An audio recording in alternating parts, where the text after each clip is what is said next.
My name is Kingsley and I'm 30 years old. I've been married to my wife, Lily, for almost 6 years and she is 28. We met at college and were instantly drawn to each other.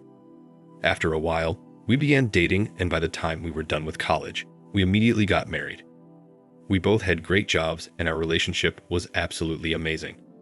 For the first 4 years of our marriage, everything felt like the honeymoon phase, and then in the 5th year, things started to change.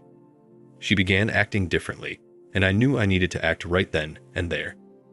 I suggested that we go to couples therapy or something to get our relationship back on track, but she declined it, saying that we didn't need therapy, that she just needed some time for herself.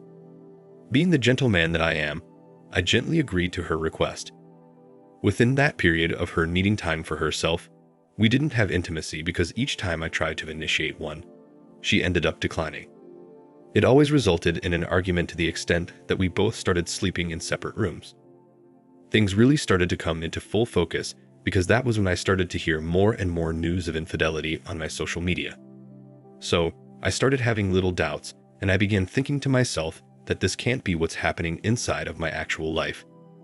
It was things like her laughing at her phone, walking away when she's taking phone calls, and going to a separate room when I walk into one room so she can finish her conversation with the person she's talking to. These are all attitudes and things that she wasn't doing prior to the time she told me she needed space for herself. So, at that point, I knew for a fact that she could be cheating, but I didn't have any proof yet. I would ask her who she was talking to, and she would just say it's her mother. It got to the point where she would stay late at work every single night, and I would call to see what was going on, but they would say she left hours ago. So that means she wasn't at work when she said she was at work. When I asked her about what was going on, she would just laugh it off and say that that's just something they do to each other at the office.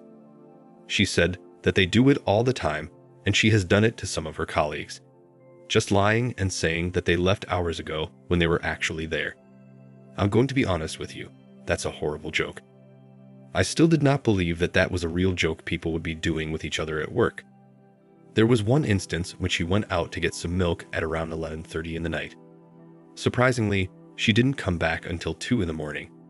And the crazy thing about it was the fact that she did not have any milk with her.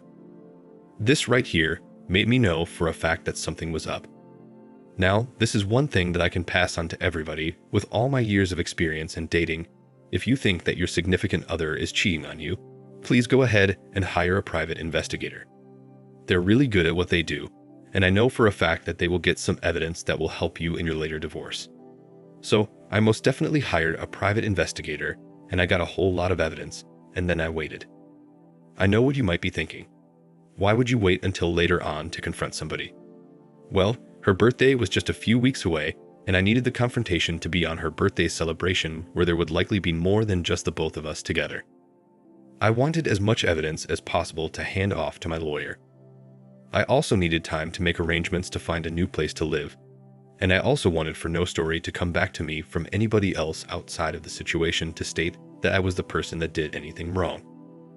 I wanted everyone to know who was at fault, just in case things got out of control.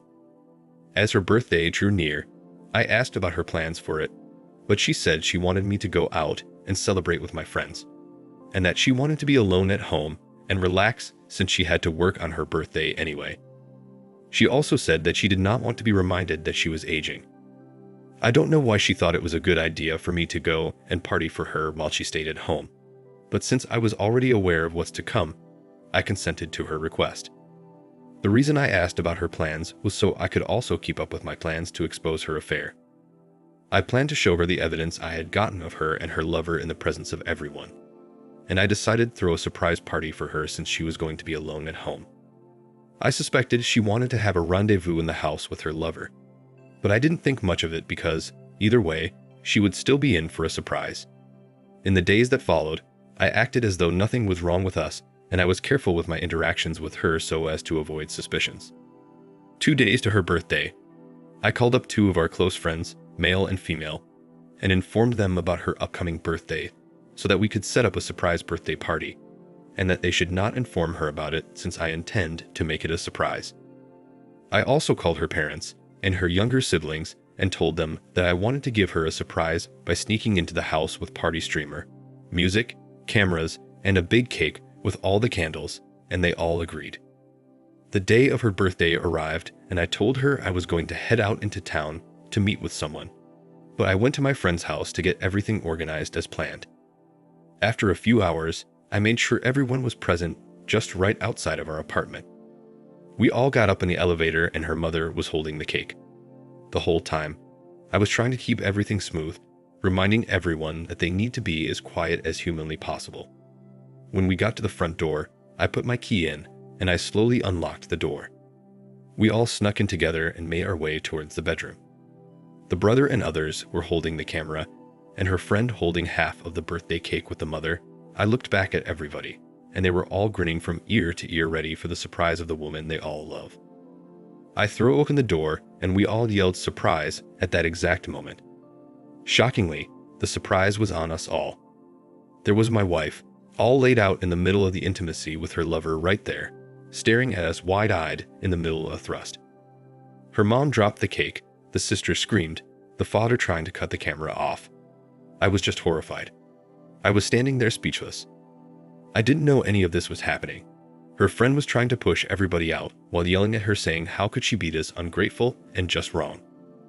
My ex-wife started sobbing and screaming, and I was just looking at the lover who was desperately trying to put his pants on so he could get out of the whole situation. Needless to say, it was one of the best birthday presents I have ever given anybody.